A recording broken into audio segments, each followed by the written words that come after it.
ou não? Vamos lá ver. Eu, em 56, tinha 17 anos. É bom que se diga, não é? E nessa altura eu trabalhava e estudava à noite. Trabalhava na Sorefam, era torneiro mecânico e andava na Escola Industrial Marquês de Pombal à noite. Aliás, e morava em Belas. Todos os dias tinha que fazer aquele trajeto de bicicleta, fosse verão ou fosse inverno. Apanhava o comboio, saía em Alcântara para ir para a Escola Marquês de Pombal, também era em Alcântara. Portanto, e depois o regresso. É aqui que começa, digamos, a minha vida em termos, digamos, de conhecimento de outros meios, neste caso estudantis, ligados a, digamos, a coisas diferentes, e na própria Sorefam inicio também a minha atividade política. Não é? É claro que eu venho do Alentejo, eu sou alentejano, venho com os meus pais para Lisboa, tinha eu à volta de 7 anos. Eles, na altura, vieram para Lisboa, estamos a falar em 45, não é? Depois das grandes greves dos anos 40, ele era mineiro naquela altura e teve que fugir, para não ser preso pela GNR. Viemos para a parede e, portanto, o meu conhecimento em termos das coisas políticas já vem desde miúdo. Aliás, a casa dos meus pais serviu muitas vezes para reuniões de camaradas dirigentes do partido. Dias Lourenço, Pires Jorge, Otávio Pato. Portanto, para mim eram os tios, com a recomendação dos meus pais, não é? Que o que se passava ali em casa não podia ser dito em lado nenhum. Portanto, esta foi, digamos, a marcação dos meus cuidados que tinha que ter em relação àquilo que se passava à volta dos meus pais, da sua atividade política e depois da minha. Em 56, formalmente, disseram-me, a partir desta data, és membro do partido. Portanto, não havia fichas de inscrição, não havia nada disso. Foi uma coisa formal, dita pelo Pires Jorge, naquela altura, não é? Que depois seria ele, mais tarde, em 59, que me diria, pá, ou vais para a tropa ou vens para funcionário do partido, não é? Precisamos de ti, a decisão é tua, e naquela altura eu optei mesmo por ir para a clandestinidade. Estávamos em 59, já tinha havido as eleições de 58, e deram-me uma primeira grande tarefa, que era, que estava ligado depois com a fuga de Peniche, em 60. Não sei se posso parar um bocadinho só, antes de avançar muito mais. Sim. Sem cortar a palavra, desses 3 mundos por onde começou o familiar, o da Sorefam do trabalho e da escola Marquês de Pombal, onde começou a estudar, qual era o mundo mais politizado, qual é que marcou mais definitivamente a sua escolha?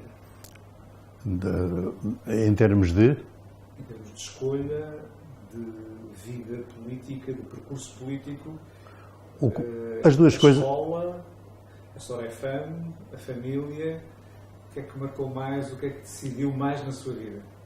Eu creio que houve várias coisas que decidiram, não é? Por um lado gostava de estudar, por outro lado o ambiente na Sorefam, naquela altura, era ótimo. Havia uma organização muito grande, não é? Eu só descobri isso, digamos, já quando estava... Eu fui para ali em 54, até 59, ainda estive ali quase 5 anos, não é? E aquele mundo era um mundo diferente. era um mundo cativante, onde as coisas vivas do mundo do trabalho e da exploração eram evidentes. Não é? Em casa, o ambiente político. Na escola, algum ambiente político. A escola estava politizada? Não estava tão politizada como isso. Pelo menos 4 ou 5 tinha eu conhecimento, porque um deles era também da Sorefam e andávamos os dois a estudar, falávamos muito sobre as questões da Sorefam e houve uma altura, em 59 já, foram os jovens, aliás, que fizeram parar a secção, não é? Porque os mais velhos já estavam muito marcados. E eram as figuras-chave do sindicalismo da Sorefam na altura? Ali na altura, eu creio que um deles era um homem que se chamava Frederico, que era do Barreiro. Era um velho militante muito experiente, muito... E depois, quer dizer, com uma bondade extraordinária, com uma vontade muito grande de ensinar aos jovens muitas coisas que depois serviriam para o resto da vida. Não é? As lutas ali eram o quê? Horário de trabalho, salário? Era essencialmente condições de trabalho, salários que até não eram dos piores. Chegou a haver alguma greve? Foi, era isso que eu lhe estava a contar. Fomos nós que paralisámos, entre as várias secções, não é? Sim. Fomos nós que paralisámos, desligámos, pura e simplesmente, os quadros e aquilo parou tudo. Portanto, mais tarde soube... Paralisação e teve efeitos, teve repercussões? Teve tanto impacto que a PIDE, no dia seguinte, apareceu na Sorefam e levou alguns presos. Não é? Uns por engano, porque, como sabe, os informadores... Estamos nessa altura mais ou menos em que ano? Em 59. Já em 59. Já depois das eleições. Depois das eleições. As coisas tinham aquecido demasiado. E eu lembro-me perfeitamente que a PIDE, a determinada altura, foi aos escritórios e o mestre da secção onde eu trabalhava, que era da mecânica pesada, chega ao pé de mim e diz assim: como é que tu te chamas? O teu nome completo, Adelino Pereira da Silva. Epá, eles vêm buscar um Adelino, o melhor é tu piraste. E não sais pela porta principal, sai pelas traseiras, pelas oficinas, que naquela altura montavam-se carruagens, os comboios, não é? Sim, os comboios. E eu fui por aí que saí, agarrei na minha trouxa e tal e pirei. Eles foram à caldeiraria buscar um outro Adelino. O meu nome era Adelino Pereira da Silva, e ainda é, felizmente, e ele era Adelino da Silva Pereira. Portanto, esta troca valeu-me a fuga naquele dia, não é? Porque eles... O outro Adelino ficou preso? O outro foi preso uns dias, mas coitado, apertaram com ele não sabia de nada. E isso foi um bocado caricato. Teve, por exemplo, a Sorefam elaborava 24 horas, não é? Eu umas vezes estava no turno da noite, outras vezes estava no turno do dia. Isso aí dependia. Nós, naquela altura, trabalhávamos muito para o fabrico das grandes componentes para as barragens. Não é? Por exemplo, uma turbina poderia, uma passagem só num torno vertical, poderia levar uma noite inteira e mais um dia. Não é? E, portanto, aquilo dava perfeitamente para uma pessoa... É claro que aí a reivindicação principal era, por um lado, aumento de salário. O protesto contra a introdução de novas regras de exploração, que era o trabalho à peça. Eles diziam assim, você tem... o trabalho à peça. Como é que isto funcionava? Davam um tempo determinado para fazer uma peça. E depois... o aliciante, no caso de haver menos tempo consumido para fazer essa peça, tinha um bónus qualquer, um brinde qualquer. Não é? Pronto.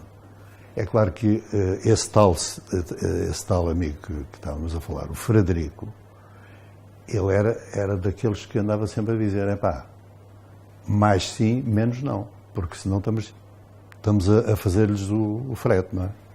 E, portanto, a luta era também contra isso, contra o trabalho à peça, contra o esquema de reduzir o número de horas para fabricar. Trabalhavam muitos milhares na Sorafam na altura? Trabalhavam. Era das maiores empresas, era a Sorafam, a Vaz Guedes, etc. Havia ali uma empresa que eu agora não me recordo o nome, que tinha que ver também com a fundição. Era uma fundição qualquer, eu agora não estou a lembrar, mas já foi há tantos anos. Mas era de facto, na venda nova, amadora, era uma das grandes empresas. Curiosamente, eu, na altura em que fui preso em 63, já era o responsável no comitê local pela zona, por aquela zona, não é? Era a zona oriental e a zona ocidental. Não sei se quer... Não, a questão é exatamente na continuidade, agora é muito mais fácil. Já percebemos alguma coisa da origem e da escolha do percurso político e da época, que era uma época de facto de grande agitação, embora com algum refluxo do movimento comunista, enfim, pelo menos aqueles anos 50 com alguma dificuldade. Depois torna-se de facto mesmo funcionário, e aqui a decisão fundamental tem a ver com a ida ou não para a guerra, neste caso para a vida militar, escolher uma coisa ou outra, sim. Um percurso ou outro. Sim. 59 era a Índia, não é? Eu em 59 tinha que dar o nome para ir para a tropa. Ir às shorts. Exatamente. Eu nessa altura tinha 20 anos.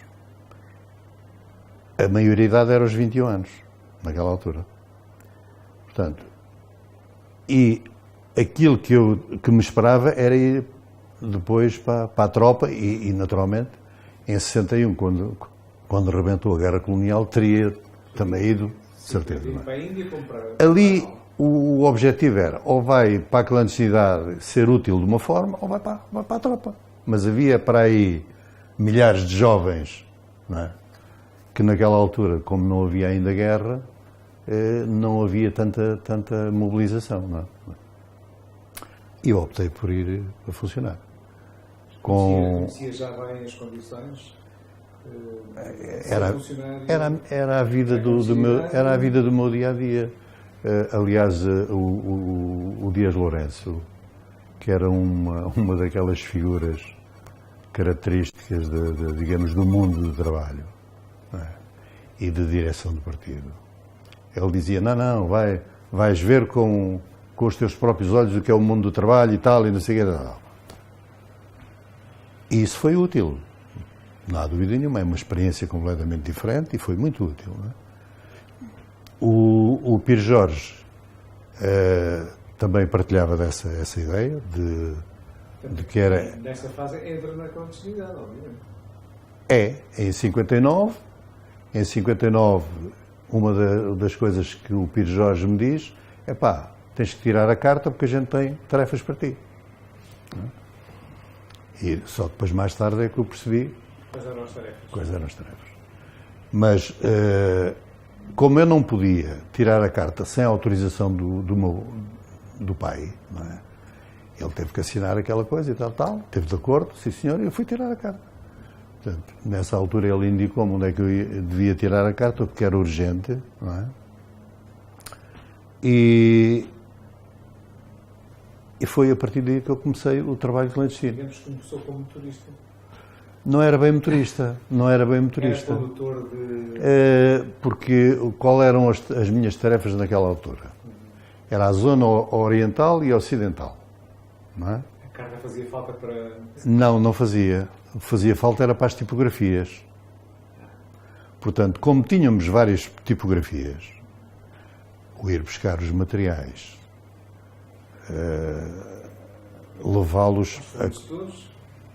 Não era aos fornecedores, era algures a quem poderia, digamos, fornecer, porque aquele material era controlado, não é? Altamente controlado. Portanto, ele saía dali de alguma forma. Depois nós encaminhávamos para as tipografias, não é? O grande especialista nisso era, de facto, o Pio Jorge e também o Dias Lourenço e o Pato, não é? Na sua zona, quais eram as principais tipografias em 59? Era em Lisboa. Em Lisboa. Tínhamos aqui umas quantas, não é? Aliás, a minha mulher ainda chegou a estar algum tempo, não é? Numa em frente à Escola Marquês de Pombal. Não é? Havia aqui uma em frente do Aljube, não sei se chegou a saber alguém. E havia mais uma outra aqui em cima, naquele mirador que é, como é que se chama aquele mirador? Ali à Graça, há um mirador qualquer. A do Senhor do Monte? É essa do Senhor do Monte, não há dúvida nenhuma. Também tínhamos aí uma, e havia várias. Havia uma outra no Bairro Santos, havia outra em Alcântara, havia várias, não é? E depois fora de Lisboa, também tínhamos, não é? Aliás, era preciso ter para conduzir material em carro clandestino para as tipografias. Às vezes eram carros emprestados por outros militantes. Esse era mais facilmente, passava mais facilmente. Passava facilmente. E normalmente era por aí. Isto é, eles emprestavam-nos as viaturas, nós fazíamos o que tínhamos a fazer, eles sabiam que corriam o risco como donos das viaturas, não é? E assumiam, não é? Eram médicos, eram engenheiros, eram assim, portanto, para gente que poderia eventualmente, digamos, passar despercebido, a questão do automóvel e do seu proprietário era importante, não é? Para o princípio era importante? Era, sem dúvida nenhuma. E depois era a entrada do papel e a saída dos documentos. Do material, dos documentos. E a sua distribuição. Essa foi uma das tarefas que eu tive. Não é? Portanto, essencialmente a carta também tinha que ver com isso. Depois, há algumas coisas de apoio em termos de direção. Não é? Eu cheguei Deslocação de pessoas? Deslocação de pessoas. Isto é, o partido precisava de gente de confiança que pudesse, nas suas deslocações, ser. A gente fez, ficou por ali, não há mais conversa. Não é? Portanto, esse era o grande segredo da vida clandestina. Não é? E nisso apostávamos forte.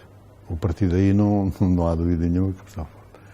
Portanto, e como vez foi apanhado em situações dessas complicadas, com alguém no carro que não podia transportar? Foi. Como é que saiu dessa? Em Viseu, e isto é uma história muito engraçada,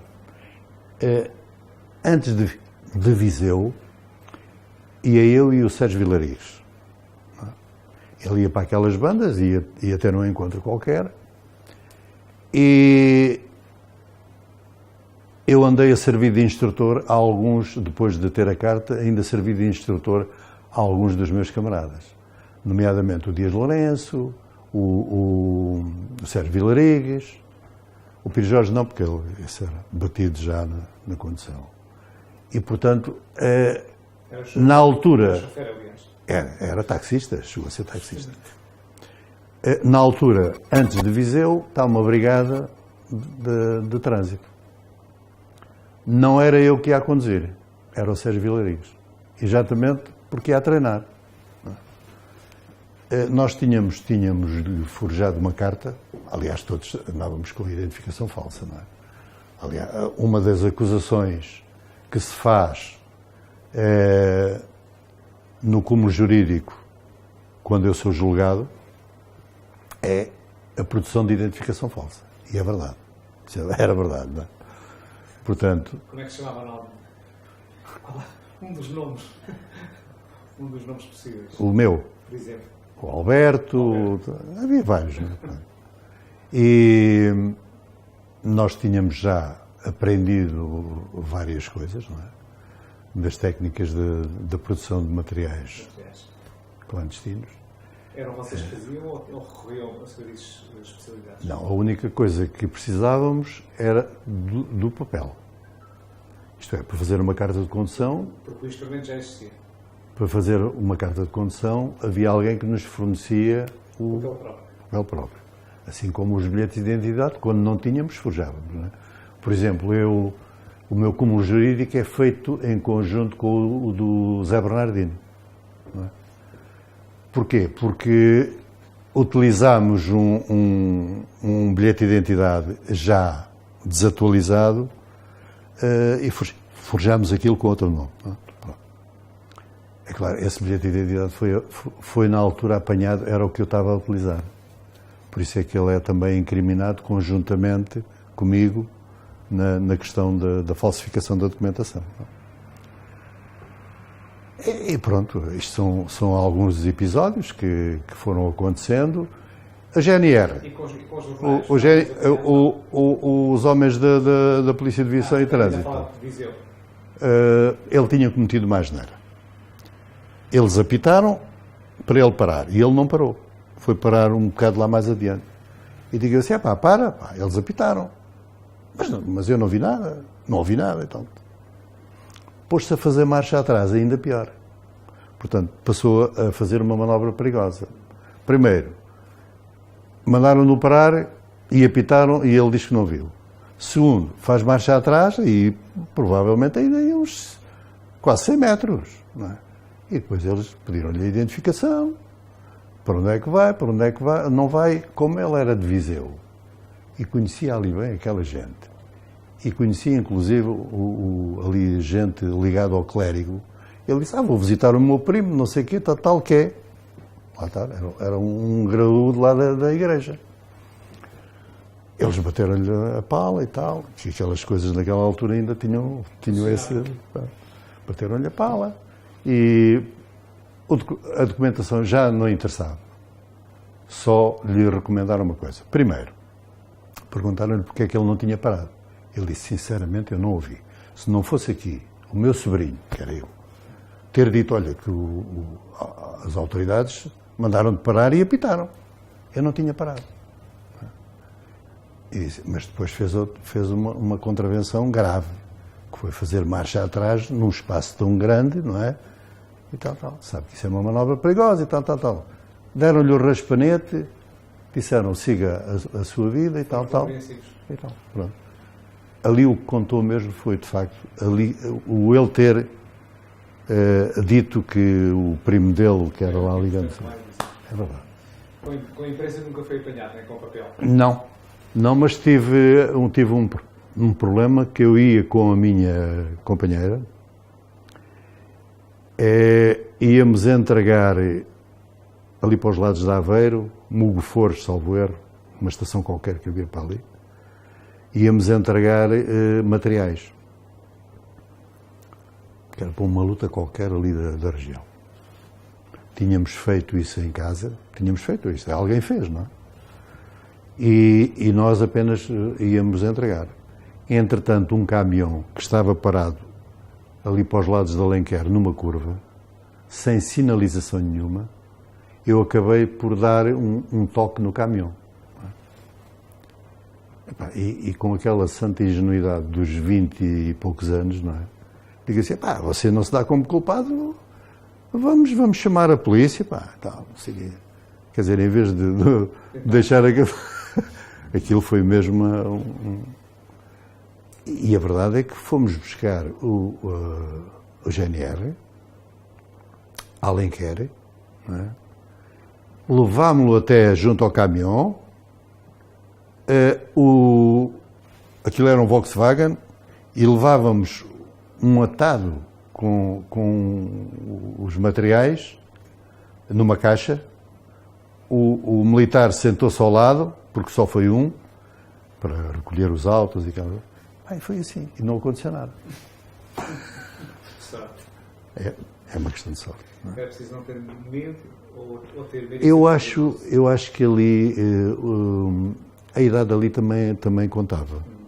Isto é, não por um lado a falta de experiência, por outro não chamava a atenção, digamos, para questões políticas. Era um jovem, não é? Pronto. Não havia essa... Aliás, no dia da minha... Não foi no dia. Eu tinha um encontro marcado. Vocês sabem que a grande razia naquele ano de 63 em Lisboa foi a direção toda do comitê local, da qual eu fazia parte. Era o Rolando Verdial, era eu, era o Pedro Manuel, era o Lindy Ramos, havia assim uns quantos. E depois foi tudo preso, não é?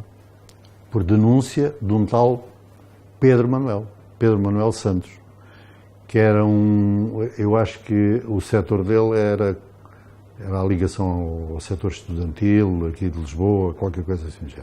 Denunciou sob prisão ou intencional? Ele foi preso e depois denunciou. Mas tinha um encontro marcado comigo, ali junto à Praça de Espanha, na rua Santos Dumont. Eu entrei do lado da Praça de Espanha e, portanto, ele tinha denunciado que havia ali um encontro. Mas, provavelmente, eles não devem ter percebido que era que tipo de indivíduo é que ia àquele encontro. Porque quando eu entro na Praça de Espanha e a seguir faço a minha entrada na Santos Dumont, está um carro enorme, daqueles pretos que a polícia utilizava à pida. Estava um indivíduo ao volante, um cá fora e outro no banco de trás. E aquilo era característico. Gabardinos, chapéus e tal. Reconhecia-se ao longe. É verdade. E eu passei, os tipos olharam, eu naquela altura levava um boné. Não desconfiou? Levava um boné e levava um blusão de dupla face. E quando cheguei a meio da rua, reparei que do outro lado, a rua é curta, não é? Reparei que do outro lado estava um indivíduo também à esquina. E digo assim, isto não me está a cheirar bem. Entrei e é uma senhora velhota, entrou naquele prédio onde mais tarde foi a redação do Avante, não é? E eu entrei atrás dela. E entrei e estive lá e seguramente naquelas escadas, aí 10 minutos, um quarto de hora. Virei o blusão ao contrário, não é? Tirei o boné e pus uns óculos que não eram graduados. Eram aqueles disfarces de ocasião para se poder fazer essas coisas. E já não saí em direção à Praça de Espanha. Saí em direção àquela rua que vai ter à Gulbenkian, não é? Que eu agora não me recordo o nome da rua. E quando chego lá, quando eu passo por eles, exatamente a mesma coisa, olham para mim, não é? Eu não liguei, continuei, desci a rua e quando chego à Avenida de Berna, há ala que se faz estar. Não é? E portanto, dessa escapei. Não é? Mas ele conhecia o casal que tinha alugado a casa onde eu morava, que era ali aqui de Campo de Ourique ou coisa assim do género. Denunciou-os a eles, eles acabaram por dizer onde é que era a casa, não é? E portanto, eu mais a minha mulher começámos assim, faltou o encontro. Não achámos aquilo. Depois ela pôs-se de vigia à casa. Coisas muito estranhas. Então, no dia 31 à noite, agarrámos no miúdo, eu agarrei... Havia um filho? Havia um filho, com 2 anos. Agarrámos no miúdo, na papelada, não levávamos nem roupa nem nada, era só para não dar qualquer hipótese de desconfiança, porque a casa estava a ser vigiada, de certo. Eles não tinham bem, era a noção das figuras, não é? Mas estava vigiada. E tanto que estava vigiada que nós, quando passámos, havia assim uns olhares estranhos. Não é? Isto era um pai logo ao princípio da noite, não é? E fomos, eu deixei-os em Benfica, tínhamos alugado uma parte de casa, deixei-os em Benfica, e naquela ânsia de ir buscar mais documentação, imprudência das imprudências, não é? A minha mulher ainda fechou a porta à chave, não queria que eu voltasse. Ela também era funcionária? É funcionária. fechou a porta à chave e dizia: epá, não vás que eu tenho um pressentimento. Eu acho que a casa está vigiada e se voltas lá, ficas lá. E foi. E foi. Eu entrei, nas calmas, meti a chave à porta, entrei, subi as escadas, aquilo era um segundo andar, salvo erro, subi as escadas e fiquei a ouvir se havia qualquer ruído e tal. Nada, silêncio absoluto. Quando eu meto a chave à porta e abro a porta, zoom, salta-me aquela canzoada. Estavam dentro de casa. Uns estavam na rua e outros estavam dentro de casa. À espera. Portanto, estavam uns 3 ou 4 dentro de casa, não é? Era o Tinoco, com a brigada dele, e na rua acho que estava, ou era a brigada do Zé Gonçalves, ou era uma outra, do Abílio Pires, ou qualquer coisa assim do género. Não é? E pronto, maniataram-me logo e puseram-me um daqueles panos de limpar a louça na boca. Para não gritar, porque eu comecei a gritar. Não é? É claro, eles esperaram mais um bocadinho, vem mais alguém, não vem, tal, e vamos sair. Lá prepararam as coisas para a saída, tal. O que eles sofreram... Isso era mais ou menos que hora do dia? Já era de noite. Já era de noite. Talvez aí para 8 e tal, 9 horas. Ser observado por alguém? Sim, já eram mais de 8 horas. Mas havia gente na rua. Eu, assim que eles me põem, eu tinha feito, digamos, a distensão do queixo, quando eles me estavam a apertar aqui, eu fiz isto. Porque depois facilitou-me, e aquilo, fazendo assim, aquilo caiu. Não é? E desata aos berros, não é?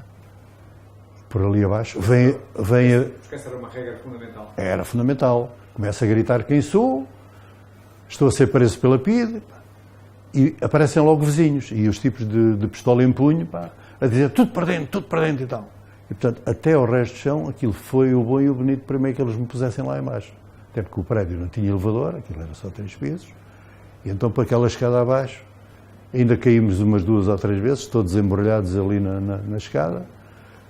À saída, já estava o carro de portas abertas para me enfiarem lá dentro. Eu pacificamente encaminhei-me para o carro. Quando eles me queriam meter dentro do carro, eu meto os pés ao carro e vem tudo descambalear outra vez para trás. Não é? E, portanto, começa aos berros. E havia gente na rua. Não é? Viemos para o Aljube. Aqui à entrada da porta foi a mesma cena. Havia gente na rua aqui? Havia gente na rua e eu gritei quem era. Sou fulano tal, pá, estou a ser preso pela PIDE. Qual era a reação das pessoas quando ouviam isso? Surpresas. É mais surpresa? Mais surpresa, porque não percebiam bem o que é que estava a passar, não é? Pronto. Mas houve alguém que depois comunicou a minha prisão. Portanto, isso aí, houve alguém... Pois, porque esse era um dos objetivos, era esse. Era esse. Depois eles publicaram nos jornais diários, publicaram as fotografias, a minha, a do Verdial, a do Dr. Lindino Ramos e outros, não é? Com aquela... Eu até tenho aí a notícia, dizendo que tinham... Basicamente, o que é que dizia a notícia? Foram presos perigosos, eu não sei bem quais são os termos, mas eram perigosos indivíduos ligados ao Partido Comunista e tal, que pretendiam subverter e não sei quantos, que estavam a preparar o 1º de maio de 63, que pertenciam ao Comitê Local e que angariavam fundos, publicavam panfletos, aquelas coisas todas que eles normalmente faziam, não é? E aqui foi de facto essa briga também, portanto, a oportunidade de, junto da casa, junto das pessoas que habitavam o prédio e aqui na rua à entrada, houve alguém de certeza que soube. Que eles souberam. Mas acha que a reação fundamental das pessoas não era tanto... sim, não, até porque aquilo provavelmente, o que é que as pessoas podiam fazer? Podiam fazer pouco. Ou nada. Ou nada. Porque quando muito o que lhes podia acontecer era ser empresas, não é? Se manifestassem por qualquer razão. Real, não é? Mas não, ali foi essencialmente a surpresa, não é? Entra no Aljube, qual foi a primeira coisa que lhe fizeram no Aljube? No Aljube não fizeram nada, meteram-me ali num dos curros. Num dos curros. Aquilo foi durante 1 hora, para aí assim. Entre 1 e 2 horas. E eu, nesse espaço de tempo, respirei fundo e disse: agora, meu amigo, o que te espera... E tinha 20 e poucos anos? 23. Não é? Fazia 24 no dia 2 de fevereiro. Fui preso a 31 e no dia 2 fazia 24 anos. E passado aí 2 horas vieram-me então buscar para aquelas sessões de António Maria Cardoso. Demorou pouco tempo? 2 horas. Eu e tal, os tipos foram logo aos interrogatórios. Portanto, tive lá uma semana seguida sem intervalar. Depois trouxeram-me para aqui... Durante essa semana, sujeito a interrogatório? Sim. Espancamentos, tortura do sono, e depois o ambiente que eles criavam. Nessa semana foram só espancamentos, tortura do sono e a exigência constante de quem são os outros, o que é que fazia, o nome e não sei o que tal. Nunca respondia nada. Nada. A sua resposta típica qual era? Era não preste declarações a esta polícia que não reconheça a legalidade. Era sempre. E os tipos ficavam furiosos. Não é? Primeiro ficavam furiosos, mas depois, como eles faziam mais perguntas e eu dava sempre a mesma resposta. Não é? Como é que me chamava? Nem sequer a identificação. Não é? Nunca disse a identificação. Perguntavam, como é que você se chama? E eu nem o nome dizia. Não é? Tive assim coisa não dizia. Reagiam os espancamentos era na resposta a esse silêncio? Ou era... Aquilo havia várias coisas. Por exemplo, quando me levam, aparece o Tinoco com uma grande conversa, dizendo: você é um homem novo, aquela conversa de pino, não é? Você é um homem novo, tem o futuro à sua frente. O que é que o faz agora ficar? Você vai ficar a apodrecer na cadeia, nunca mais sai daqui. Não é?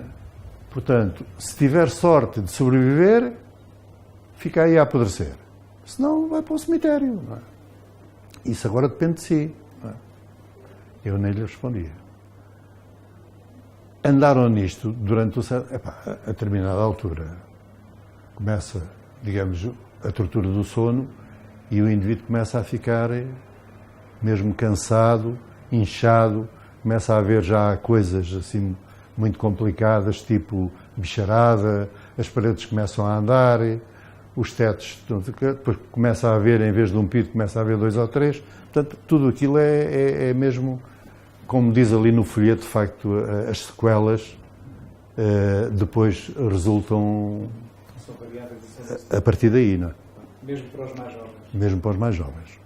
E houve uma altura que um dos indivíduos passa por mim e eu sentei-me. E ele passa por mim, começa-me aos pontapés e começam-me a levantar, levantava, eu ia para o chão, eles levantavam e eu tornava-me a sentar. Até que depois fiquei de pé. Mas há um deles que passa assim sorrateiramente e dá-me um pontapé nas canelas. Eu virei-me a ele. Aquilo já havia vários dias que eu estava na tortura de sono. Um indivíduo com 20 e poucos anos, aquilo aleijou-me e eu virei-me ao tipo. Claro, aquilo valeu-me um ensaio de porrada. Eram vários, não é? Vários, não é? Um ensaio de porrada, depois vieram outros, e não sei o que, tal. Acabou-se a converseta mansa do Tinoco, entraram à fase da violência. Essa foi a primeira fase. Eu comecei a deitar sangue pela boca. Na primeira semana. Comecei a deitar sangue pela boca. Então, isto aí, já íamos para aí no 7º dia. Trouxeram-me aqui novamente para o Aljube. Mas passado 1 hora levaram-me outra vez. Lá no que António Maria Cardoso tinha noção de outros companheiros a ser torturados ou não? Estava tão isolado ou não tinha? Completamente isolado. E eu vou-lhe dizer o seguinte, nada à volta. Aquilo que se ouvia e que eu passei, eu pensava que ia dormir. Mas passado uma hora já me estavam a levar outra vez. Portanto, aquilo era psicológico. Não é? O gajo agora vai dormir e tal, não sei o quê. Passado uma hora já estava. Portanto, e levavam. E comecei a ficar muito cansado com a visão turva, com aquelas coisadas todas. E comecei a ouvir vozes, gritos. E aquilo eram mesmo gritos. Eram gritos... Verdadeiros? Não. Gravados. Parecia-me ouvir o choro do filho, do miúdo, a gritar ao pai, não é? da minha companheira. Aquilo tudo era já... E era gravado, de certeza absoluta que era gravado, porque eles ainda não o tinham preso. Numa circunstância dessas, uma pessoa não entra em pânico? Cá está. Eu, como comecei de muito novo a viver estas situações todas... Conhecias antecipadamente? Conhecia. Lembra-se daquele folheto Se Fores Preso, Camarada? Eu aí com 13, 14 anos já conhecia esse folheto. E já tinha indicações de não ter conversa com ninguém sobre as questões que se passavam ali em casa, não é? Isso não ouvia que a pessoa não tenha medo, não é? O medo é uma coisa a questão do medo é relativa. Mas também não é menos verdade que entre o medo, a dignidade e o enfrentar, digamos, porque eu conhecia bem já o que era a PIDE, os métodos da PIDE, e já vinha quando fui preso... Conhecia assim, pessoas que não tinham resistido? Sim, tinha, exatamente. Nomeadamente o indivíduo que me denunciou, que segundo se consta nem sequer foi torturado. Foi acagaçado o suficiente para desbobinar, não é? Mas nem sequer teve assim... Nunca passou por aquela fase de pensar que eu não vou aguentar e vou... Não. Nunca passou por essa fase? Não. A única coisa que eu dizia é assim, tu não podes falar. Mas isto martelava. Dizia para si próprio? Para mim próprio. Não podes falar. Não foi, a educação que te deram é, na polícia não se fala. E depois dizia, leste o folheto, não leste? Então tens de te aguentar. Mesmo com o sacrifício de que... Mas entregar pessoas é que tu não entregas. Isso era ponto assente. Até porque nesta altura tinha uma rede já muito vasta de pessoas que à partida, sendo ao Comitê Local de Lisboa do PCP, nesta altura tinha na sua posse muita informação, não é? Eu quando me deram as duas zonas, Oriental e Ocidental, que basicamente era o mundo que eu conhecia melhor. Cabo Ruivo, toda aquela zona era industrial. Amadora, Venda Nova, toda aquela zona era industrial. Portanto, era o meu mundo onde eu me movimentava melhor, mesmo sendo ainda um jovem. E dentro desse mundo é muito... nós aprendemos coisas... Havia muitos operários, mas também havia muitos líderes, não é? Havia líderes e havia... Havia gente com grandes responsabilidades. Sim, havia. Portanto, aquilo que contava mesmo era, em termos de... Como é que o PCP podia... É uma pergunta responderá sem achar.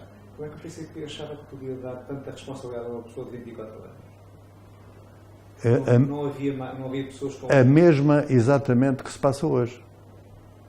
Quantos jovens da JCP transitaram para a direção do partido? Ainda muito novos. Estamos em democracia. Mas digo eu, a responsabilidade. A responsabilidade. E neste caso é uma questão de vida e de morte. De acordo. Mas a verdade é que ela existia. E, no meu caso concreto, eles conheciam bem. Sabiam que a formação que me tinham dado, em termos políticos, que era desde muito novo, observando aquilo que... Porque a maioria das pessoas deste Comitê Legal de Lisboa era mais velho do que o Adelino. Era. O Rolando... E vocês eram dos mais novos? Era dos mais novos. O Rolando Verdial era mais velho, muito mais velho.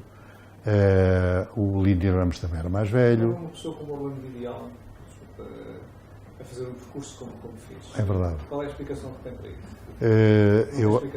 Eu acho que esse momento é um momento em que o indivíduo não está mais disposto a sacrificar-se. E aí é a perda da dignidade, completamente. Não é? Porque o ser consequente tem o seu preço. Claro. Por isso é que eu lhe perguntava como é que alguém com 24 anos lhe é dada esta responsabilidade tão grande, que tem de ser membro do comitê local, ter tantas responsabilidades, etc. Tem que haver aqui uma confiança extrema, não é? É como lhe digo. Um homem pode falhar sempre. O Pires Jorge era um homem confiante e que dava confiança. E que acreditava, digamos, na responsabilização da gente mais nova em termos políticos. Não é? Porquê? Os partidos não morrem depois das pessoas. Eles podem continuar e continuaram. Não é? Referiria aí 3 ou 4 condições também que seriam eventualmente importantes para o PCP. Estudante trabalhador, operário. Sim. O conhecimento da pessoa. As 3 coisas provavelmente, e pessoa, obviamente. O conhecimento da família, do percurso da família. Reuniu um conjunto de condições. Eu acho que sim. Isso é importante. Depois desta prisão, vem o julgamento, não é? Sim. Há muito tempo a separar, quer dizer, vai estar no Aljube, vai estar esse tempo na António Maria Cardoso, depois para onde é que transita, antes do julgamento? Eu estive aqui no Aljube desde o dia 31 de janeiro de 63 até 26 de março de 64, quando... Muito tempo. Um ano e tal. É mesmo uma situação anormal. Normal aqui no Aljube é estar... O máximo 5, 6 meses. O máximo. Como é que interpreta esse... Que é o tal período da prisão preventiva. Exatamente. Ora bem. É que ultrapassa largamente, duplica o período de prisão preventiva. Qual é a explicação que tem para uma coisa dessa? Eu acho que isso tem uma coisa associada que é... Eu sou preso em 63 de janeiro. Os meus pais são presos a seguir com o Blanqui. São os 2 presos? São os 2 presos. A companheira onde é que estava? A minha companheira estava com a mãe e o miúdo noutra casa. Não tinha sido presa naquela altura. Não é? Porque eu é que fui sozinho a casa, não é? Certo. Já os tinha salvaguardado e voltei a casa. Mas estava eu a dizer que os meus pais foram presos com o Blanqui Teixeira porque eram uma casa de apoio ao trabalho de direção em Coimbra. Também por denúncia do Verdial. Quer dizer, ele depois começa também a fazer os seus estragos, exatamente. Passa de um indivíduo que é preso, que é torturado, que é... enfim, o risco da fuga, etc. Essas coisas todas, e depois vende a alma ao diabo, não é? E isso tem que ver com a minha permanência aqui, porque a determinada altura, ainda em 63, os meus pais também vão para António Maria Cardoso, também estiveram lá na tortura do sono, aquelas coisas todas, não é? E ele vem para aqui também. O meu pai, a minha mãe vai para Caxias e ele vem para aqui. Chegam a estar aqui os 2? Já vai ver. E eles querem tentar jogar com isso. A PIDE quer tentar jogar com isso. Eu, numa das vezes que os indivíduos fizeram questão, porque eles diziam assim, já aprendemos o seu pai, e eu dizia, isso é tudo conversa. É tudo conversa. Vocês querem sair, mas daqui não leva nada. A gente vai mostrá-lo. Então. E, assim, momentaneamente, dizem, aqui está o seu pai. Eu só disse para o meu pai, olha, que tu porta-te bem, hein? Não te esqueças da educação que tu me deste. Não é? E os tipos agarraram cada um para o seu lado e acabou. Não é? Portanto, tiveram mesmo entre os dois. Foi mesmo aquele, foi mesmo, digamos, uma espécie de cariação. Epá, aquilo durou aí um minuto ou dois, não é? Só para eu não sei como qualificar aquilo, só para dizer, este é o seu pai, não estávamos a mentir, como se eles fossem de facto uns indivíduos. É verdade. Foi mesmo só para dizer, está aqui o seu pai, como vê, também está preso. E a sua mãe também está presa. Pronto. Depois, já digamos, estive aqui uma hora, depois levaram-me outra vez. E tive mais outra semana. Nessa semana é que foi pior. Foi aí que os tipos montaram então outro cenário, que era com batas brancas,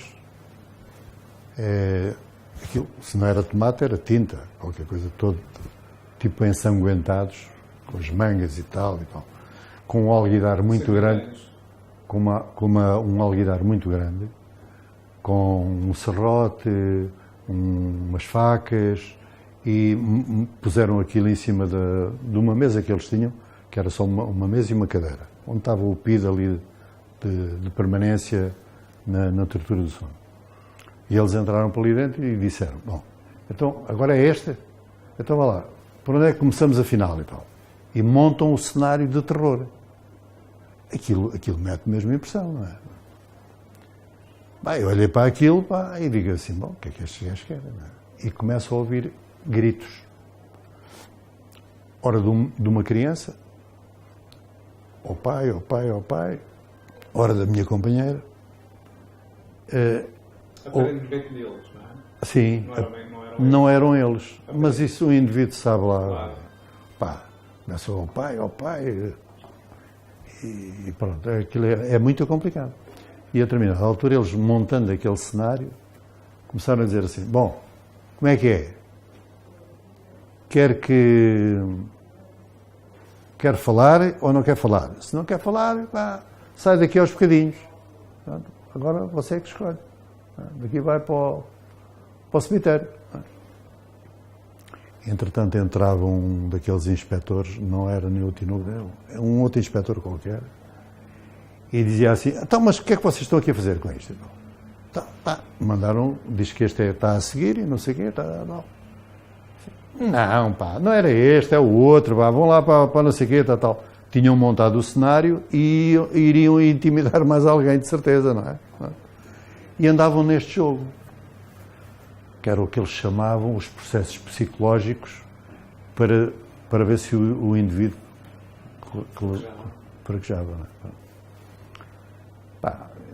Aquilo era de tal ordem que depois já nem me conseguia aguentar de pé, e passado os 15 dias então vim aqui para as coisas, continuava a deitar sangue pela boca.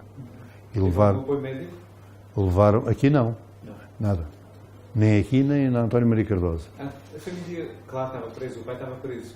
Alguém da família se apercebeu do estado em que estava? Não. Não era visitável? Não tinha visitas. Durante aqueles 6 meses, os primeiros 6 meses, nunca tive visitas. E depois... Comunicou com o exterior? Comunicava com o exterior. Não é? Através do partido? Através do partido. E através daqui. Através daqui. Eu mandava roupa para fora. Não é? Por acaso, foi aqui... Tinha contacto no exterior para onde enviava a roupa? Sim. Isso era uma coisa montada pelo partido? E conseguia mandar. Foi aqui que eu comecei a fumar. Aqui no Aljube. Eu não fumava. Comecei a comprar livros de mortalhas e onças de tabaco. Para quê? Para poder fazer cigarros e poder escrever nas mortalhas. Não é? Lá me conseguiram... Como é que viajavam os cigarros? Como? Como é que viajavam os cigarros? Não, os cigarros não viajavam. Eu fazia os cigarros aqui para justificar a compra de mortalhas. E passei a fumar. Sim, não é? As mortalhas chegam de outra maneira. Agora, o que eu escrevia nas mortalhas não era muita coisa, até porque os escuros não tinham luz. Não é? Aquilo estava sempre às escuras, não é? E o doutor Luís sabe como é que era aquilo, não é? Há aqui muitas polémicas sobre qual era a dimensão dos escuros. Eu, por acaso, tenho uma ideia mais ou menos precisa, porque tive tempo para andar a medir aquilo a palmo e a passo. Não é? Qual é a sua... A ideia é a seguinte: se o meu passo tem à volta de 1 metro, eu acrescentava-lhe mais ou menos um pé de travessa. Assim. 2,20 m. Posso-me levantar? Não posso. Não, pois já percebi. 2,20 m. Não é 2,20 m. De largura tem um passo. E mais um pé. 1,20 m, 1,30 m, o máximo. Não é? E o comprimento andará à volta de 2 passos e qualquer coisa. Também pode ser os 2,20 m, 2,10 m. Aí assim. Esta foi a minha medição. Não é? Depois há aí outras teorias, que de largura que teria 1,80 m, que não sei o quê, tal. Eu não confirmo isso. O máximo 1,30 m. E digo isto porquê? Porque quando o bailique estava arreado, o espaço era muito... O bailique devia ter para aí 70, 75 centímetros. No corpo, 65. 75 para aí assim. Não é? O resto, dos 50, não é? ou mais ou menos, não é? Era uma coisa assim, que quase não dava para uma pessoa circular. Então, eu normalmente levantava o bailique e andava para ali. 2 passos para lá, 2 passos para cá. 2 passos para lá, 2 passos... E aquilo não tinha mais do que 2 metros, 2,10 metros, de certeza, não é? E aquilo, o fumar ali como justificação para ter mortalhas e para escrever. Porque depois mandaram-me também um bocadinho de uma mina dentro de uma bainha de um casaco. As mortalhas não era preciso porque isso tinha, não é? Mas precisava de coisa para escrever. E foi assim que eu comuniquei algumas vezes através de mandar coisas para fora. E não era por familiares, porque chegaram a entregar aqui roupas que não vinham da minha família, era por solidariedade, não é? Dizendo que vinha da família, e até trazia lá o nome de quem era o familiar e não sei o quê, tal. O Comitê de Apoio dos Presos Políticos ou o Partido? Aí ainda não havia a Comissão de Socorro Nacional. Havia, digamos, da parte das organizações do partido, a preocupação de apoiar quem não tinha família que regularmente viesse dar esse apoio. E foi assim que eu comecei também a mandar. Aliás, alguma coisa da sua prisão ao Avante, por exemplo? Não. Avante chegou, sim, senhor. Aliás, naquela altura houve aqui um momento em que estava, e já depois dos 6 meses, não é, aqui dos Curros, não é? Que eu tive mais de 6 meses aqui nos Curros. Eu digo 6 meses, mas seguramente até pode ter sido mais, não é? Agora já a coisa já... Porque depois passaram-me para a enfermaria, depois de vir do hospital, vim para os Curros. Passado uns meses fui para a enfermaria porque eu sentia-me, continuava com dores e não sei o que. Eles deviam ter rebentado qualquer coisa comigo cá por dentro, não é? Ainda deitava sangue e aquelas coisas. E fui para a enfermaria, que eu não me lembro se era no terceiro andar. Terceiro andar. Não é? Depois as celas eram no segundo e a seguir tínhamos E havia uma sala para onde eu também fui, onde já lá estava o Jorge Araújo, do Porto, o Guilherme da Costa Carvalho, o meu pai e o Manel Serra, do caso de Beja. E o Manel Serra, a determinada altura, não lhe davam assistência religiosa. E nós tivemos... Ele queria isso? Ele requeria? Queria assistência religiosa e eles não lhe davam. E nós encetámos uma greve de fome para o Manel Serra ter apoio religioso. Deu resultado? Deu resultado. E deu resultado, passado, nós tivemos aí uns 4 ou 5 dias em greve da fome e o homem acabou por ter assistência religiosa. Ele era da JOC. Não é? Sim. E ele dizia muitas vezes, vocês estão muito mais próximos de Cristo do que muita gente desta que anda a bater com a mão no peito. Esta era uma característica da... Só é que estão de costas viradas para Cristo. Esta era, digamos, a imagem que ele dava. Não é? Mas foi através do... Porque nós tínhamos bom relacionamento com os católicos, não é? Sim, Não havia essa... E, portanto, daqui segue-se o julgamento no plenário? No plenário. Não é? É julgado sozinho ou em conjunto com alguém? Eu sou julgado sozinho. Mas já por cúmulo jurídico com o João Bernardino. O José Bernardino. Não é? E porquê? Por causa da tal falsificação. Eles primeiro tinham-me previsto uma condenação e depois passou para 4 anos e meio, mais perda de direitos políticos, internamento de medidas de segurança de 6 meses a 3 anos, e enfim. Quer dizer, essa linda coisa deu tudo à volta de 7 anos, não é? Eu tinha 23, saí de Peniche aos 30, não é? Já não era marcelista, que era quando eles tinham começado a soltar lentamente alguns presos e formalizavam aquela história do compromisso, de não voltarem à luta política e tal, e o partido decidiu que ficássemos em stand-by por aí, apresentar a obrigatoriedade de apresentar-se regularmente ou na PSP ou na GNR, consoante o local de residência, até tenho documentação sobre isso, não é? E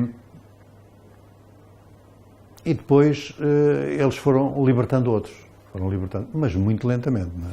No tribunal há portanto apoio do advogado, não é? Tem apoio do advogado? O apoio do advogado, mas é o advogado oficioso. Pois, Jorge, porque eu não queria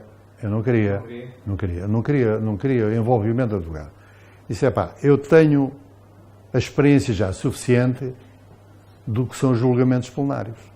Aquilo o indivíduo começa a falar, se não para, dão-lhe um ensaio de porrada, metem-no no calabouço e depois vão-lhe ler a sentença. Era isto que acontecia, não é? Eu disse, não quero advogado, não preciso de advogado, porque eu... E depois comecei, portanto, quando começou a acusação, começaram a dizer que não sei o quê, pertencia a uma associação subversiva, de atividades contra o Estado, e aquela treta toda, não é? E depois disseram-me, quer alegar alguma coisa em sua defesa, e quando eu comecei a falar, disse, eu quero, mas quero desde já dizer que eu não reconheço legitimidade a este tipo de tribunais, porque estão ao serviço, os gajos agarraram calce e não sei o quê, agarraram a mim, aos muros e tal, e meteram-me logo no calabouço. E digo assim, pronto, para isto não preciso de advogado. Estava alguém a assistir? Mas estava da família ou conhecido? Estava uma tia da minha mulher. Foi o único que conseguiu entrar? Ou... Não. Tentou entrar e entrou? O resto estava lá para o Alentejo, aliás, eu soube do julgamento de um dia para o outro. Nessa altura onde é que estaria? Bem escondida? A minha companheira, nessa altura, deixa cá ver. Pois, ainda estavam... Convinha que não se mostrasse muito? Não, então eu sou julgado ainda em 63, depois... eu não deixa-me cá. Eu tenho ali a documentação, não é? Aquilo há dois coisas de julgamento. Um é por causa da... Posso estar a fazer confusão, mas eu tenho ali os documentos. Ok. Mas, quer dizer, depois desse julgamento vai para Peniche, não é? Depois do julgamento, não. Depois já em 64. Em 64 é que eu vou para Peniche, não é? Então ainda volta para... Portanto, depois do julgamento volta para Caxias? Não. Tudo se passa até ao dia em que eu vou mesmo definitivamente para Peniche. Para Peniche, então. Sai do julgamento para... Saio daqui de Lisboa e vou definitivamente para Peniche. Cumprir o resto dos anos. Até 73 ainda está em Peniche? Até 69. Fins de 69. porque eu saio em outubro de 69, portanto, faltando praticamente 2 meses e cerca de 2 meses para perfazer os 7 anos de cadeia no total. Em Peniche era diferente da prisão? Era diferente, não. Repara, doutor, porque eu, quando fui preso, já foi em 63, já tinha arrebentado a Guerra Colonial, em 61, já tinha havido as fugas de Peniche, de Peniche e Caxias, em 60 e 61. O isolamento do regime era cada vez maior. Havia um isolamento muito grande, não só relativamente à questão da repressão em Portugal, mas também com a questão das guerras coloniais. Não é? Milhares de jovens tinham passado as fronteiras, assalto, para não ir para a guerra, não é? Uns foram para a Bélgica, para a França, para todos os lados. Não é? Pessoas como nunca se pôs o problema de eles acenarem com a ida para a guerra, por exemplo. Não tinha feito a troca? Eu sou solto nos finais de 69. E em 1970, no início de 1970, sou preso novamente. Volta a ser preso em 70. Pela GNR. Isto é, a GNR vai à minha casa, eu morava no Barreiro. Tive assim vários sítios. Primeiro fui para a Póvoa, depois fui para Sacavém, depois fui para o Barreiro. Tinha que pedir sempre a autorização para mudar de residência. Era obrigatório. Nessa altura tinha voltado ao mundo do trabalho ou não? Tinha voltado ficticiamente, não é? Isto é, fui para a Prelo, editora, estavam lá os irmãos, e estava lá mais gente. Estava a Aida Magro, estava aquela malta toda que tinham saído, momentaneamente andávamos por ali. Isto é, uma das coisas para fazer fé, eles perguntavam, e vai trabalhar para onde? E eu já sabia para onde é que ia trabalhar. Não é? Pronto. É claro que a PIDE muitas vezes chegava ali, revirava aquilo tudo de pernas para o ar, apreendia os livros. Na Prelo. Era a missão deles. Não. Andavam à procura de paredes falsas e não sei o que mais. Não, havia a preocupação de ter alguns dos livros mais procurados por eles, havia essa preocupação de não os ter ali. Havia uns outros buracos que a Prelo tinha que não eram conhecidos. Mas dizia eu que, em relação a isso, não há dúvida nenhuma que havia uma preocupação de não apressar a ida para a clandestinidade para ver se vinha mais gente. E foi nesse interregno que a GNR me vai buscar ao Barreiro, a GNR do Barreiro, em 70, e levam-me para o DRM de Setúbal. Em 70, sim, já foi em 70, foi. Já com 30 anos. Para quê? Para eu ir à inspeção e para ir para a tropa. Sou recebido lá por um capitão, que mais tarde eu soube que era um dos capitães de Abril. Pode acontecer? É verdade.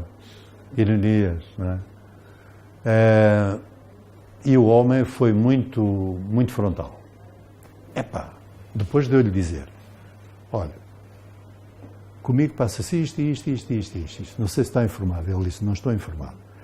Então eu sou libertado e depois de 7 anos de cadeia. Agora querem que eu vá para a tropa com 30 anos? Nem pensar. Porque no dia em que me mobilizarem para a tropa, eu imediatamente embarco para a clandestinidade. Isso aí não tenham dúvida nenhuma. Portanto, nem vale a pena fazerem tentativa. E vocês não me querem de certeza preso na guerra. Portanto, pensem nisso antes de tomarem qualquer decisão. Ele disse, não, a gente está aqui, o senhor é refratário, vai a fazer as coisas que tem que fazer como se fosse para a tropa, não é? Porque tem que ir à inspeção, pode ser dado como inapto ou não. Vamos ver, não é? E fui dado como inapto. Mas o homem foi muito frontal, dizendo assim, olha, Eles querem que você fique aqui preso. Eles, GNR. Até tomarem a decisão qual é, se é inapto, se não é inapto. Mas vamos fazer assim. O senhor, eu já vi com quem é que estou a falar. Portanto, não é um cidadão qualquer que eles apanharam para ir a monte e não sei o que tal. Não, já percebi. Você dá-me a sua palavra que quando eu o convocar, você vem à inspeção? Ele disse, vem sim, senhor. Mande lá o está lá para casa que eu venho à inspeção. E assim fiz. Passado uns 15 dias ele manda-me a convocatória, eu apresento-me lá, eles fazem o que têm que fazer e o homem passa-me a caderneta como inapto. E diz, agora ninguém mais o chateia. Quando eu vou à Torre do Tombo, lá à procura das minhas coisas no ficheiro da PIDE, qual não é o meu espanto? Lá está uma página dedicada ao homem como sendo, provavelmente, um dos elementos de ligação ao Partido Comunista na tropa e tal. O capitão não sei quanto. Mais tarde, vim a saber então que ele era mesmo capitão de Abril. Portanto, estava ali. Estava ligado a um... Quando se aproxima o 25 de Abril, está no fim de contas, está na prelo ou não? Não. Eu estou em liberdade, de facto, estou em liberdade. Estou a trabalhar numa organização do partido. Estava ligado ao Joaquim Gomes e estávamos a trabalhar a ARA, como sabe, a ARA, nós não nos conhecíamos uns aos outros, não é? Mas havia, o Jaime Serra conhecia uma parte, o Joaquim Gomes conhecia outra, o Otávio Pato conhecia outra e assim sucessivamente. Eu estava com o Joaquim Gomes e andávamos a preparar uma coisa para a Alverca. Não é? O que é que... então, eu tinha conseguido, através de uns familiares da minha mulher, que trabalhavam em Alverca, disse, pá, como é que o indivíduo vai entrar ali? Então, fui a uma coisa de cafés e disse, pá, talvez, vocês têm bares, temos bares. Até eu podia fornecer café para ali, não? Pá, e fui de propósito começar a trabalhar em cafés e fui à Alverca tentar a sorte. Apresentaram-me lá essa familiar, uma tia da minha mulher, assim, este é meu sobrinho, não sei o quê, pá, comprem lá café ao homem, e foi uma porta de entrada. Pá, quando dá-se o 25 de Abril. O café já não serviu para nada. Não fazia sentido, o café nem o resto. Pois, aquilo já não podia ir ao ar, não é? Não. Pressentiu ou teve conhecimento direto das operações de 25 de Abril? Vamos lá ver. Nós tínhamos ligações... Quem estava na área tinha informações privilegiadas? Não, nós tínhamos... e não só na área, no partido. No partido tínhamos informações do andamento das questões da guerra, das questões militares. Havia muitos militares, membros do partido. Sim. E, portanto, tínhamos... Estavam nas reuniões dos capitães, etc. Tínhamos muita informação. E sabíamos, e soubemos, primeiro o movimento das Caldas, depois das coisas e tal, e começámos a perceber que aquilo, mais tarde ou mais cedo, estava por ali, não? E foi o que aconteceu. No 25 de Abril, portanto, já não foi surpresa? Não foi completamente surpresa. Já tinha deixado a área ou já tinha abandonado não, verdadeiramente, nós ali não nos identificávamos como isso. Trabalhávamos com militantes. Esta foi uma das coisas. Entretanto... Após 25 de Abril, portanto, vai continuar, obviamente, a trabalhar no PCP, claro. Sim, continuei. Formas diferentes. Funcionário ligado à direção do partido. Né? Tinha várias tarefas. Depois, no 8º Congresso, fui eleito para o Comitê Central E no 18º, 32 anos depois, a meu pedido, porque estava muito doente e não fazia sentido estar, digamos, a ocupar um cargo que naquela altura poderia ser mais útil estar lá outra pessoa, e pedi para sair. Assim como tive cerca de 30 anos na Comissão Nacional e no Executivo da Festa do Avante. Não é? Portanto, foram muitos anos. Não é? Portanto, aquela pergunta que se faz às vezes, no seu caso, é completamente desnecessária. Obviamente, voltaria a ser membro do PC, a entrar no PCP em 56. Voltaria. Ainda cá estou. Dificilmente aconteceria outra coisa, não é? Muito bem. Mas, não sei se há alguma coisa que queira acrescentar que não, da conversa que lhe pareça útil do depoimento. Há muita coisa. Há tanta coisa, não é? Podíamos continuar, mas se houver alguma coisa que ache... Por exemplo, eu conheci eu conheci Álvaro Cunhal na noite da fuga. Não é? Porque participei ativamente na preparação e no êxito da fuga. Não é? Cá está aquela história do Pires Jorge, da carta de condução para várias hipóteses. Uma delas era essa. Porque em finais de 59, ele dá-me uma tarefa que era fazer as viagens com frequência, pode dizer-se que semanalmente, não é? Sem tomar notas de coisa nenhuma, fazer percursos diversos entre Lisboa e Peniche. Conhecer bem o percurso. Temporizar, Claro. ver o estado das estradas, alternativas e onde ficavam os postos de controle da Polícia de Viação e Trânsito. Fez isso? E fiz isso tudo. Várias vezes. Muitas vezes. Muitas vezes. Não lhe calhou fazer a condução? Muitas vezes. Como? Não lhe calhou fazer a condução? Podia ter feito. E fiz. Acho que teve na condução. Quem trouxe de Peniche para São João do Estoril, o Álvaro e o Jaime Serra, fui eu. Deixando pelo caminho em Runa, porque houve ali um acidente de percurso, que era o GNR e o Joaquim Gomes, deviam ter saído noutro carro, mas enfiaram no carro que levava o Jaime Serra e o Álvaro Cunhal. É? Eu e o Pires Jorge estávamos num Fiat 1400 fora das muralhas de Peniche. O Rogério Paulo coube-lhe fazer lá aquele sinal. Não é? O Lindy Ramos e o Plácido eram dois médicos que forneceram o aparelho lá para o guarda prisional não morrer, não é? Ainda tiveram essa preocupação. Não é? E havia também uma outra criatura, que era o Rui Perdigão, que também tinha ido para Peniche. Mas havia mais. Nós não nos conhecíamos uns aos outros. Ali o elo de ligação era o Pires Jorge, o Pato e o Dias Lourenço. No exterior eram eles que coordenavam isto. Fui algumas vezes a Torres Vedras com o Pires Jorge e com o Dias Lourenço. Já percebi porque é que ia. Isto é, depois percebi porque é que ia. E era a ligação com a família e o GNR.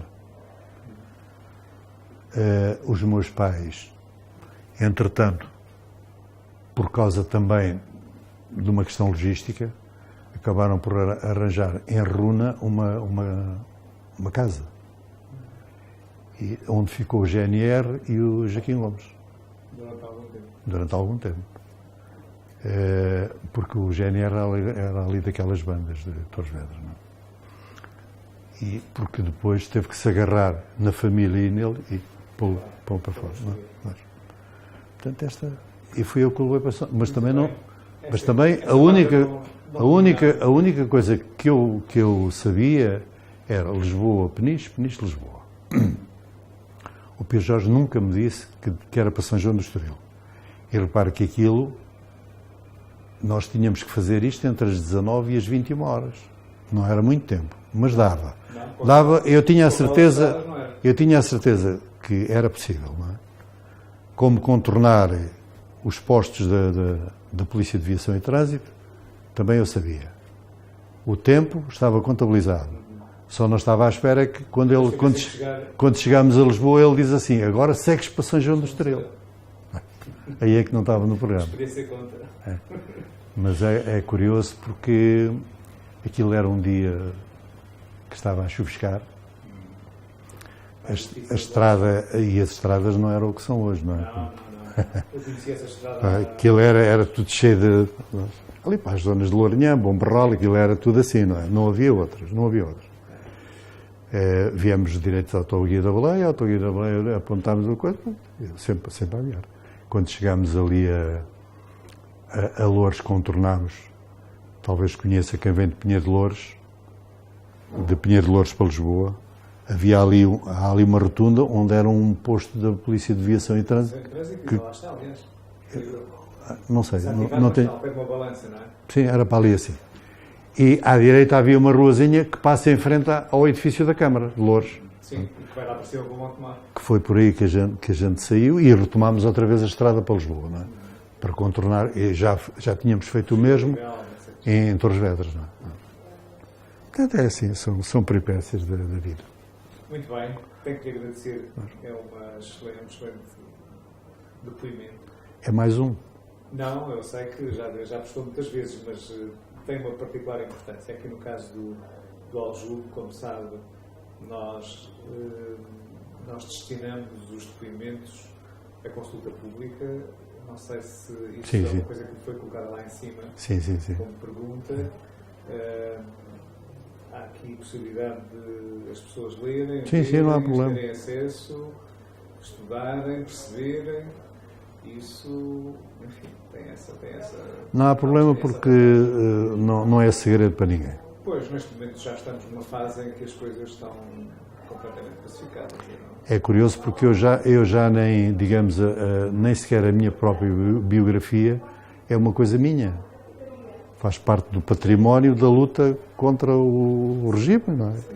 E é património do partido, é património da humanidade, digamos assim, não é? Portanto, é necessário passar esse testemunho de vida e de repressão daquela época e tal. É essa, aliás, a missão do museu.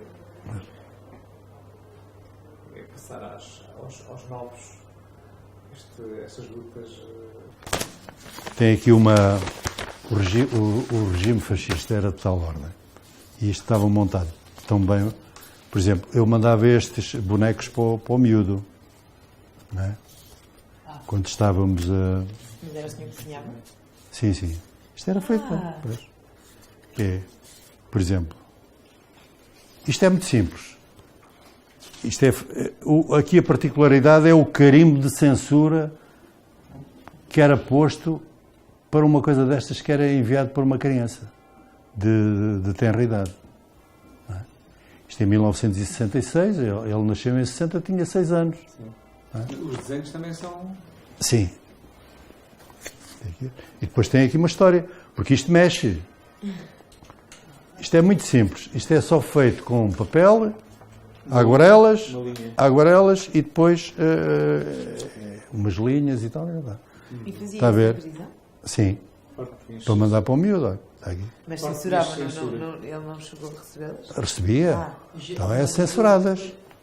Isto também pode mostrar? Sim, isso pode mostrar, não tem problema nenhum. Eu vou deixar isso para digitalizarem se quiser. Está bem. Ok. Mas eu mandava muito. Uma maravilha pequena. E além disso... Era um engenho. Por um lado. E além disso, e depois as histórias. Esta cadeia do Forte da Peniche censura é... Mas em Caxias era a mesma coisa. Sim, não há dúvida nenhuma. Muito bem. Mas eu fazia disto assim, com muita regularidade, mandava para o miúdo. Então, agora aqui era visível que havia aqui mão de artista. Mas era sobretudo uma forma... Não, porque escrever desta forma e com esta letra é de facto mesmo mão de artista. Nem toda a gente consegue escrever isso assim. Pois é isso. Nem desenhar assim. Não. O que eu vos queria dizer, dá aqui, São bonitos. que é, em relação, quando eu sou preso, e depois a minha companheira e o miúdo, Estavam aqui. Não, eu sei. Esta é a questão. Só para... Sim.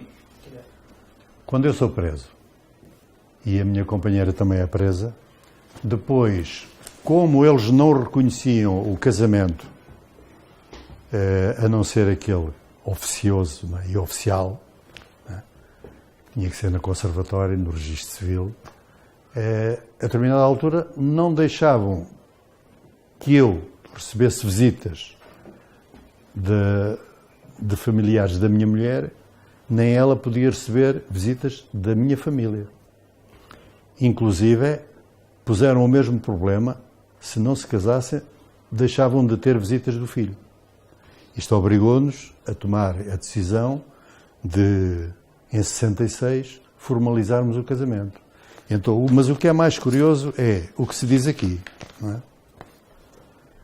A conservatória é do Registro Civil de Oeiras.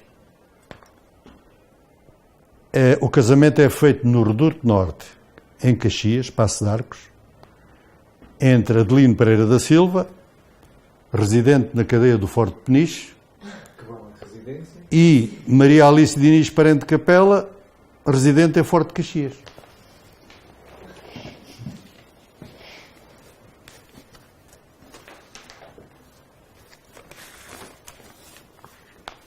E tem a certidão, depois tem a certidão a seguir. Ocorre em 6 de abril de 1966. 66. Portanto, a única forma de poderem visitar-se. Exatamente. Basicamente Não é visitar-se, corresponder-se. Corresponder-se mesmo. Exato. Não me deixavam escrever para a minha mulher, nem ela para mim. Nem a receber visitas Nem receber da família das uns dos outros. famílias, Exatamente. mutuamente. Exatamente. E, portanto, têm que casar. Portanto, esta é mais uma, digamos, uma característica de um regime Sim. que obriga, digamos, as pessoas a ter que formalizar coisas que não eram necessárias. E casam, neste caso, em 66. Neste caso, em Já o miúdo tinha 6 anos. Sim. O Dino está preso. Está aí, está escrito. E a Maria Alice também está presa. Está preso. Eu em Peniche São 2 presos. Um está em Peniche e outro em e Caxias. outro em Caxias. Exato. E casam por procuração. Que a minha mãe representa-me a mim e como o casamento é em Caxias, ela não precisa de representação. Está ela própria. A conservatória vai ao Forte de Caxias, E leva a sua está ela e a minha mãe vai-me representar a mim. Assim. Passei-lhe uma procuração para ela me Para ela poder representar. representar. Portanto, a partir desse momento, para se poderem Já comecei a ter visitas da família dela e a poder correspondência da minha mulher e do miúdo, que também não deixaram, tinham cortado. Uma história absolutamente, enfim, elucidativa das garantias do chamado Estado de Direito salazarista, não é? É verdade. É verdade. É isso, é um absurdo, mas é verdade.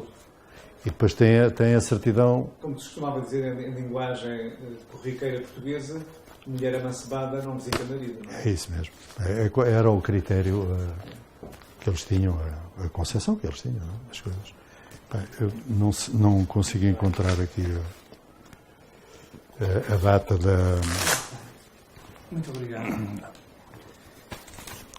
Que era para lhe mostrar a data de coisa, mas não vejo aqui. Pronto. Sim, mas de qualquer modo o documento fala muito claro, é muito claro, não é? Sim, sim. É muito claro sobre E esta era uma das particularidades que o próprio regime. Não sei se incomoda que possamos esperar Não. desta forma e desta... Sim, não há problema, não há problema. São uma coleção de postais interessantíssimos, feitos de desenhos que são simultaneamente colagens e desenhos, são muito interessantes, em forma de banda desenhada. Colagem e montagem. Colagem e montagem, justamente, com pequenas histórias dirigidas ao Fredito, Que é o filho, que é o filho, com 6 anos e... sempre acompanhados, de qualquer modo, de um carimbo da cadeia do Forte Peniche com censura. Exato. Portanto, passariam aqui sempre histórias sujeitas a censura. Exato. São histórias muito curiosas, com postais, também eles próprios, muito bem construídos, que permitem a mobilidade através de um processo que, aliás, é hoje muito utilizado. Muito interessante. Já agora, como é que o Fredito olha para estes desenhos hoje? Diz para os guardar, que ele mais tarde não quer que desapareçam. É interessante. Ele ficou com uma ideia positiva da vida difícil dos pais. Ele foi também muito traumatizado, como é óbvio, não é? Foi um miúdo muito traumatizado porque a determinada altura, ele a determinada altura tinha que andar de casa em casa.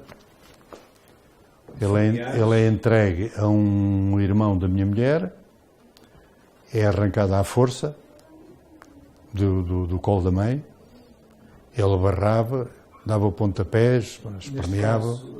Arrancado à força em que circunstâncias? Na prisão? Sim, na prisão. Ele estava com a mãe na cadeia. Na cadeia. E houve um dia que eles disseram, se vocês não arranjam ninguém que venha buscar o miúdo, nós vamos dar o miúdo para um asilo ou para uma coisa qualquer. Bom, aquilo para uma mãe, dizer à mãe que venha buscar o filho para o meter aí no asilo ou dar a alguém, quer dizer, isto é daquelas coisas que... Claro. Eu até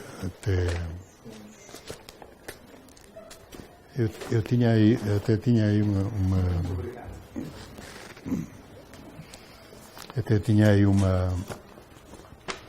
numa revista, a minha mulher também deu uma série de entrevistas também, não é? Então, nesta família ela teve 5 anos, a mãe também à volta de 5, os meus pais... Ela é Maria Alice... É conhecida por Alice Capela. Que é Maria Alice Diniz Parente Capela. Não é? Ela teve 5 anos e também foi uma mulher muito corajosa. Também deu depoimentos para o 48 e deu para uma revista Diário de Notícias que eu julgava que tinha aqui e tenho. Tem aqui esta foi uma das coisas que ela deu para o Diário de Notícias. E esta foi a minha ao jornal o Y do Público.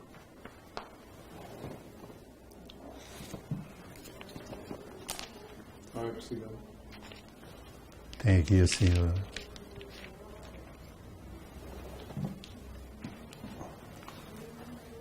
A questão ainda jovens e a criança. Isso foi essa...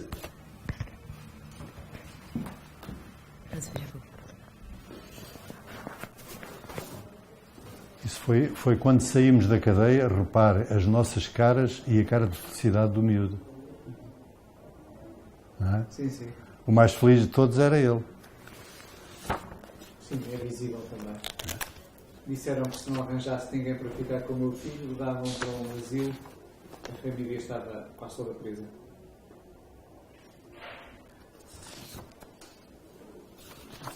Aí está a data da prisão dela.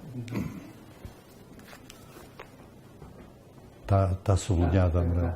13/12/64. 13% de funcionários do PCP vivendo de mancebia, cá está o termo, não é? Pois, Vivendo de mancebia com Adelino Pereira da Silva. E de facto é como estava a dizer, que foi em dezembro, eu já estava em Peniche.